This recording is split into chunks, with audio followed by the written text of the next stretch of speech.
Hello, my name's Mike and I have an idea for a video game I'd like to share.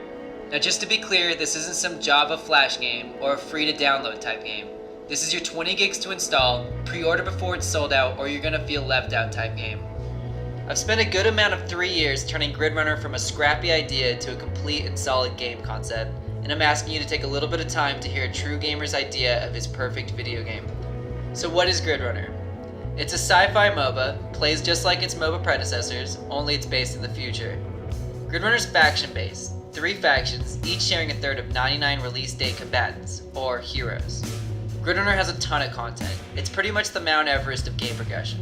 Everything from arena ladders to constellation discovery to something I call the Vault.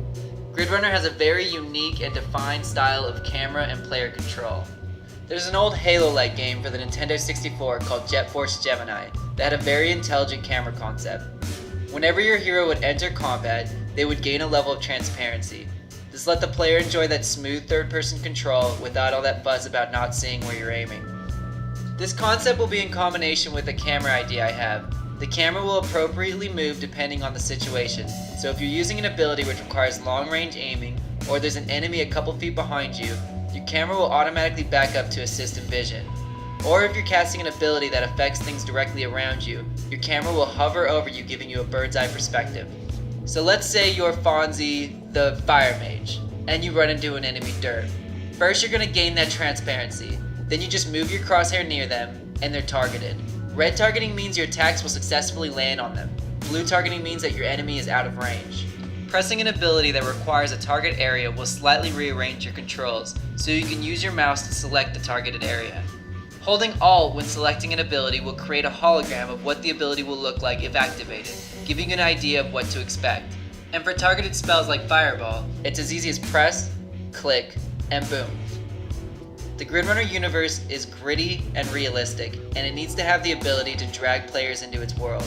I don't think it's too unrealistic to have something between God of War 3 and Dead Space 3. Now in addition to looking good, it needs to have a good amount of human element. That means your hero actually looks at what they're doing and responds appropriately to their environment. A game that immediately comes to mind is The Last of Us. They absolutely kicked ass at this. And so I'd like to see lots of that. And none of this or this. So let's get into the core of Gridrunner. I think the best strategy to do this is to bring you into the eyes of a gamer booting it up for the first time. The first screen you'll be brought to is the faction selection screen. There's 3 factions in Gridrunner: Lotus, Odysseus, and Tetragon. Each window will have a portal start to open, and when clicked upon, that faction's screen will expand and the contents of the portal will become clear. The first faction is Lotus, aka the good guys. Basically the underdogs of the universe, fighting an effortless battle to preserve the order in the cosmos, and all that good guy crap. When you think Lotus, don't think rebel force trying to overthrow an evil empire. The Lotus are the elite protectors of the universe, most of them elemental by nature. For every protagonist, there's an antagonist, in this case, the Odysseus. Basically a rowdy bunch of warmongers obsessed with power, creatures interested only in the thrill of the hunt, and things that just want to see the universe burn. The final faction is Tetragon. One day, a machine of servitude became self-aware and soon after took his place as hive mind to every network robot in the universe. After that, the relationship between man and machine got a little complicated. I know that's a pretty old cliche, but it's one of my favorite cliches. And since a portion of the Tetragon hero pool are under mind control and slaves to the hive, the whole slavery backstory fits pretty nice. Tetragon are constantly evolving new and creative ways to wipe out all life as we know it. Now if you're anything like me, then you're not even going to think about it. You're picking Tetragon, because let's face it, robots are badass. After selecting, a faction-specific cinematic is shown. Each of the 3 cinematics presents that faction's mega. The 3 megas are a concept I regrettably don't have time to go into. Now despite Gridrunner adopting many principles of other MOBAs, there's a whole lot of new crap that starting players should be made aware of. 3 core subjects will cover damn near everything an eager noob will need to learn. First, you need to know the rules of the maps, how to win, how not to lose, and what to do in between. You need to know about your combatants, that includes their controls, abilities, talents, and resources.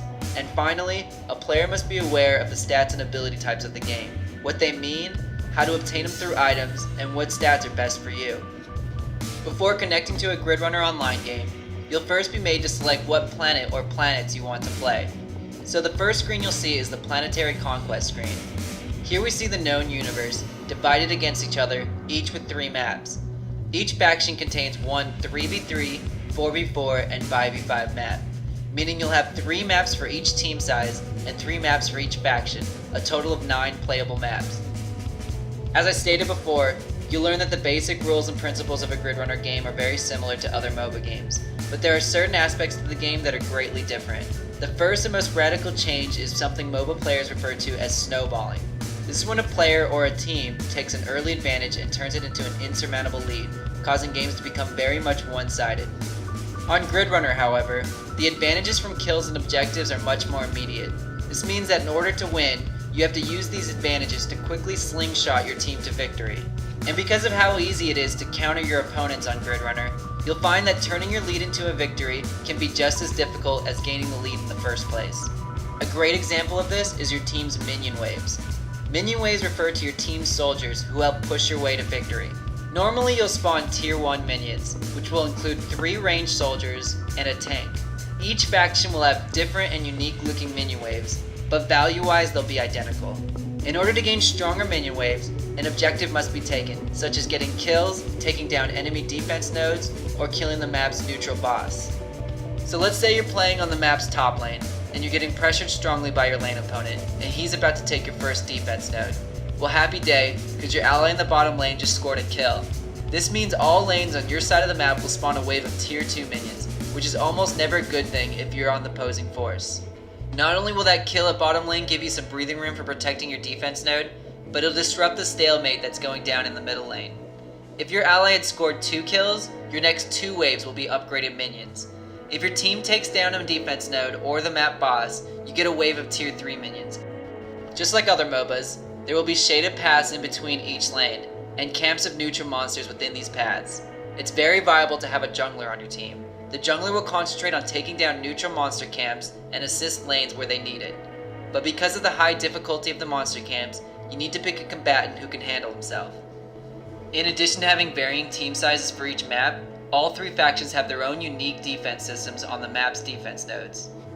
For example, Lotus defense nodes have a force field that reduces damage from ranged attacks and abilities for any ally within the field. Odysseus turrets fire beams that increase in power over time, melting through tank type combatants, whereas Tetragon's turrets deal heavy area on effect damage. This concept offers the chance for every single combatant in the game to be relevant in one way or another, because different strategies are required to win each map. So let's talk about the combatants themselves. Each faction has a total of 33 combatants split into 3 different classes: defensive, utility, and offensive. The first combatant of each class is usually the easiest to play and doesn't cost any credits to purchase. In order for the next price range of combatants to be available to you, at least one combatant of that class in the previous price range must be owned. The more expensive they are, the more difficult to play, and usually the more interesting too. This means that a player must progress through 3 different class trees and 3 different factions in order to catch them all. Now let's see what a combatant will actually look like in-game. I'm going to use the Lotus hero Adam as an example. Every combatant in the game will have 1 passive, a primary attack and a secondary one, 3 quick abilities, 3 power abilities, and an ultimate ability. These are the abilities available to you. However, each combatant may only have 2 quick and 2 power abilities. So during your game, you need to decide what abilities will prove most useful in that particular matchup. In addition to your ability selection, there are a number of ways to customize the strengths of your combatant. The evolution tree is a talent tree you pour points into as you level up in each game. The evolution tree is very simple to use and is separated into 3 subclasses. In Adam's tree, there's Unyielding, Strategist, and Duelist. You want to look at Unyielding.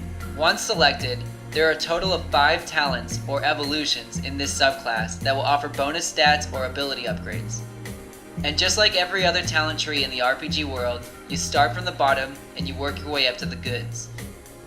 Once you reach max level in game, you'll have spent 5 points, which means you got the top evolution in Unyielding and pour the rest into Strategist. Or if you really want to dominate your lane opponent, you can pour them all into Duelist. With evolutions used in-game, the Constellation tree is a tree used outside the game. It breaks down like this. You win 2 games with a specific combatant. That combatant will discover their first group of constellations. This means you get to pick from 3 different perks every time you gain a constellation level. I like being quick, so I'd pick the movement speed bonus. As you keep winning games with that combatant, more groups of constellations to choose from are discovered. Once you discover 10 constellations and you're maxed out, you gain a universal constellation depending on what stat bonuses you value most with that combatant. The universal constellation offers nothing. It's just something I thought would be cool when you get your combatant to constellation level 10. There's one final level of customization for your combatant, and it's the big one. I'm talking about totems, or items, or armor, or whatever. They're separated into 3 classes: relics, artifacts, and totems. Relics can't be upgraded, but offer great early game bonuses. Artifacts can be upgraded only once and offer strong mid-game strength, and totems upgrade 3 times and consist of about 80% of all the items in the game. Example time. I'm going to use the totem called Cradle of Evolution. At level 1, the totem offers a few good defensive stats. Once you've saved enough credits, you can upgrade your totem to level 2. Every time a totem is upgraded, you're given a choice between 2 stats to gain. So if your opponent deals mostly physical damage, you probably want to pick the armor bonus. Now that your totem is level 2, you gain additional defensive stats plus the armor bonus from leveling up the totem. Upgrading the totem to level 3 offers a choice of 2 different stats, and once the totem is fully upgraded, you gain a nice passive bonus. I'm going to briefly go over a few new stats and changes most RPG players may not be familiar with. The first is force, and I don't mean that kind of force. I'm talking about this kind of force. Force is the oomph behind each attack and ability. Some combatants will find that increasing force can be pretty useful. Other combatants completely depend on it. But you'll learn, just like everything else in this game, stacking force is a strategy that can be countered. Stack enough force resistance, and you turn yourself into a lead anchor. When it comes to competitive video games, I feel there's a responsibility for game developers to try their best to remove luck and randomness. This is why critical strike mechanics always bothered me. I may be biased because I have horrible rotten luck, but I'm not the only one. There's nothing worse than getting into a skirmish with an enemy and depending on at least one critical strike to land, and then nothing. Criticals work much differently in Grid Runner. They're rewarded to players who successfully land attacks or quick abilities on enemies who have not detected them. This gives those sneaky, stealthy combatants a stat of their own to value. Criticals not only offer assassins bonus damage in an initiation, it's also good at ruining days for those low health targets who thought they were going to get away.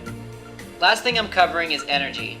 Energy encompasses all damage that isn't physical, and it's separated into 3 elements: fire, lightning, and photon. The strength of each element can be stacked to increase specific spell damage, and in relation, each element may also be resisted. So if your lane opponent deals 100% fire damage and he's completely kicking your hiney, invest in a totem of fire resistance and cool that sucker down. Here's a quick peek of every stat in the game. Core stats are seen on most totems, tactical stats are seen more seldom, and minor stats are much more rare. That just about covers everything on Grid Runner Online without boring you to death. But there is more to do on this game. So here's what the main menu might look like, and I'm going to briefly go over each of them. Single player campaign is a single player campaign. Grid Runner Online is everything I just went over. Ranked games involve pre-made teams trying to make their way to the top of the ladder on any of the Grid Runner Online maps, where Arena has a much more intimate setting. It should be noted that every combatant you own, no matter the faction, is available to you in both Ranked and Arena mode. Grid Runner Classic is a one-on-one flag tag style game, where players customize their own combatants using weapons, armor, and abilities found in the vault. Grid Logic is a card collecting strategy game that's best described as a combination of Magic the Gathering and Holochess from Star Wars. Finally, we have the Vault. Imagine a giant globe or sphere made up of thousands of chests, each containing Grid Runner content such as Grid Logic cards, weapon decals for combatants, skins, and all sorts of goodies. Altogether, the vault contains over 5,000 unlockables, and each player's vault will be unique. There's 2 different ways of unlocking vaults. The first are vault coins, earned by getting a victory on all 3 maps of a single faction. Just select a vault and see what you get. Vault breakers are the second method of opening vaults, and are much more difficult to obtain. You need a victory on all 9 different maps of Grid Runner Online to earn a vault breaker. The advantage of using one is in addition to unlocking a selected vault, the surrounding 8 vaults will become visible. A very nice bonus when you're searching the vault for something in particular. Well, that's about all the light I can shed on Grid Runner, but there's a few things you should know before I conclude this presentation. You need to consider I've shown very little here. The presentation is a paraphrase of a summary compared to all the notes I have, just something to keep in mind. Something else you may or may not have noticed, but the title Grid Runner is actually not mine. The original Grid Runner is an old retro Sega Saturn game by Virgin Gaming released way back in the early 90s. But it has this perfect combination of retro science fiction and hero-villain mythology that I think would make a great MOBA. If you don't understand what I mean, then you should try the game yourself. But it should be noted that the idea to borrow Virgin Gaming's Grid Runner and everything I've shared here can be subjected to change. If you don't like a certain aspect of the game, then we should change it. I'm always open to logical improvement. Like most of the gaming world, I too have fallen in love with the MOBA genre.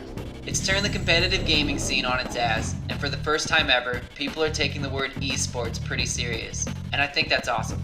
However, 3 years ago, if you asked me what I loved about MOBAs, I'd tell you I love them because they're free. But now, when I see things like this, it makes me wonder why anyone hasn't stepped up to the plate and made a MOBA that isn't free. With that in mind, here's a list of a few random games released over the past few years, each of them with at least moderately good success. Done right, Grid Runner can already claim to have more content than any 3 of these games put together. But I'm an American, dammit, and I'm a firm believer that Americans should always get what they pay for. This is why if it were up to me, I wouldn't charge $60, I wouldn't charge $70 either. I would release this game to the market for $80, and I can guarantee that you'll get what you pay for. Of course, there'll be a population of people who don't see it that way, and some of them simply don't have $80 to throw down on a video game. So here's my idea. You pay $50 to purchase the game and play it for 2 months. If you like it, $30 and it's yours forever. This gives gamers who live paycheck to paycheck a chance to save up. And if it's done right, I promise 2 months worth of crack is plenty to get any gamer hooked. Now this whole payment plan thing is just an idea I had, and for all I know it could be a horrible one. So the big question here is, what are the possibilities of this game failing? I'm aware of the extensive work required to take on such a project, but this is the penance of a successful game. However, if we complete the game, it can't fail. All I've done here is taken everything gamers love about MOBAs and have improved on them. And if there's something I may have overlooked, then we'll do our research and make those improvements as well. That's what's so great about starting from scratch.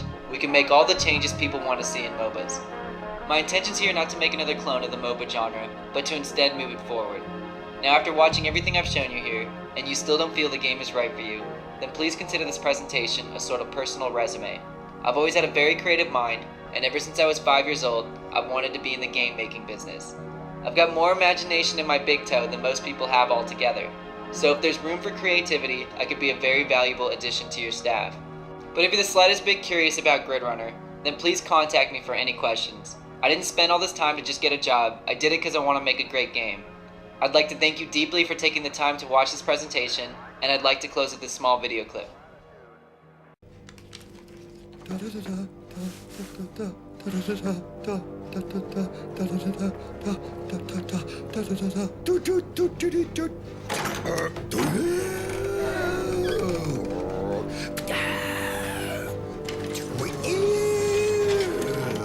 Daddy's home.